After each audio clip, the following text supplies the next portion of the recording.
today we see that the GCC itself is becoming an attractive investment opportunity. There are many, many companies to invest in. There's 700,000 companies registered in the UAE. That makes it the number one for companies per capita, number three per companies per GDP.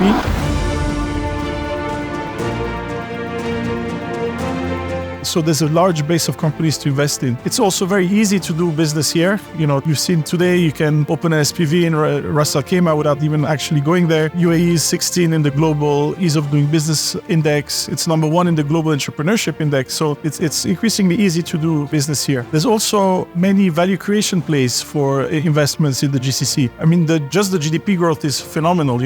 Last year, non-oil GDP growth in Abu Dhabi was 10%. So even if you don't do anything, you can just write that. But there's also a big generational change in a lot of the companies here. Typically, these companies were set up, 40, 30 years ago. And because of the short age gap between the first and second generation, the second generation is not that involved in the companies. There's a generational change that needs to happen. I was in Jeddah just yesterday, and I met the leader of a big conglomerate. He told me, look, my kids are driving Bentleys and Ferraris in Monaco. I have nobody to give my business to. I'm not ready for IPO. I need somebody like you to come and invest so that we institutionalize the family business before I go to IPO. So we're seeing a lot of these. And then there's also a lot of roll-up opportunities. The market is so fragmented. You see the number of companies is insane. And, I was looking, for example, in the UAE, there's 16 plastic packaging companies, which doesn't make sense for an economy this size. So there's a lot of these roll-up opportunities.